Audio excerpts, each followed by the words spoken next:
Friends नमस्कार। आज मी तुम्हाला मटण आमच्या पद्धतीचं बनवून दाखवणार आहे, कारण मी शेजाऱ्यांना दिलं की त्यांना खूप आवडतं। तर मी इथे अर्धा किलो मटण घेतलेलं आहे। हळद, गरम मसाला आणि धना पावडर घेतली आहे, लाल मसाला घेतला आहे, कोथिंबीर चिरून घेतली आहे आणि आमच्या वाटण बनवून घेतलेलं आहे सुक्कं खोबऱ्याचं, कारण सुक्कं खोबऱ्याचं वाटणच छान लागतं मटणामध्ये। ते सुक्कं खोबरं भाजून घ्यायचं असतं आणि शेजारची लोक काय करायचे, ओलं खोबरं वापरतात, त्याच्यामुळे त्यांचं ते मटण चांगलं होत नव्हतं। तर मटणाला नेहमी सुक्कं खोबरं भाजून घ्यायचं।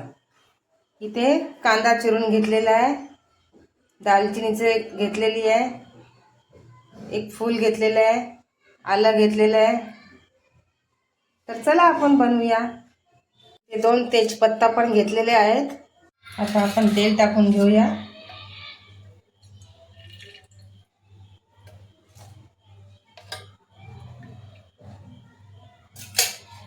तेल टाकलं आहे, आपलं तेल तापलेलं आहे। आपण यात दालचिनी, ते फूल आणि तेजपत्ता टाकायचा आहे। आता कांदा आणि लसूण टाकायचं आहे। आम्ही कांदा कमी वापरतो, कारण मग जास्त कांदा टाकल्यानंतर मटण हे गोड होतं, म्हणून कांदा कमी घेतो।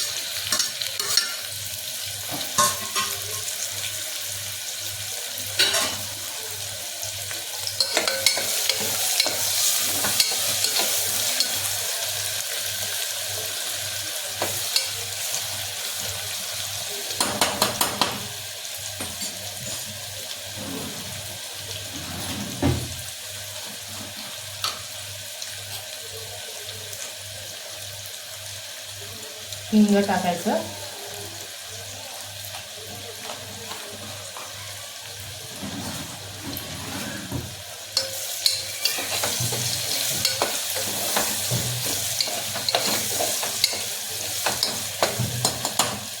आता आपण हळद टाकूया। कांदा सॉफ्ट झालेला आहे।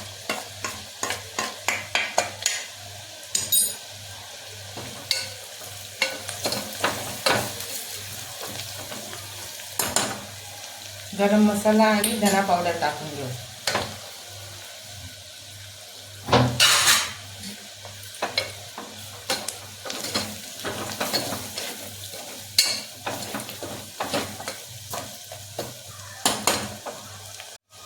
आता आपण लाल मसाला टाकूया। लाल मसाला टाकला की चांगलं फेटून घ्यायचं। मसाला तेलामध्ये चांगलं भाजलं गेलं पाहिजे। त्याच्यानंतर हे वाटलेलं वाटण टाकतो, जेणेकरून वाटणालाही छानपैकी तेल सुटलं पाहिजे।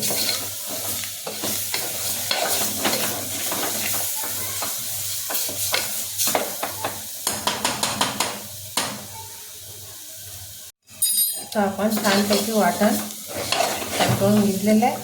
आता यामध्ये मटण टाकायचं आहे।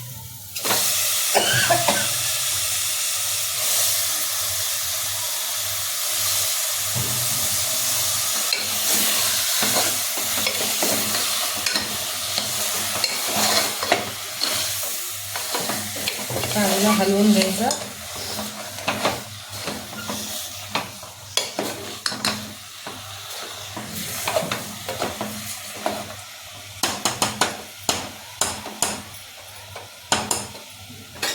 आणि यामध्ये आता मीठ टाकायचं आहे, जेणेकरून मटणाला पाणी सुटलं पाहिजे।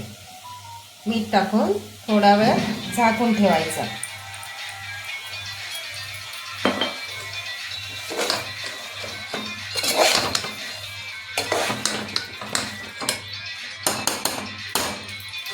आता इथे आपण थोडा वेळ झाकून ठेवूया। झाकणावर थोडं पाणी ठेवूया। पाणी ठेवल्यानंतर थोडा वेळ झाकूनच ठेवायचं। झाकण काढून पाहूया, छानपैकी तेल पण सुटलेलं आहे। आता हे गरम पाणी यात टाकायचं। तर अजून यामध्ये आपण पाणी टाकून घ्यायचं, जितकं आपल्याला बनवायचं त्याच्या हिशोबाने।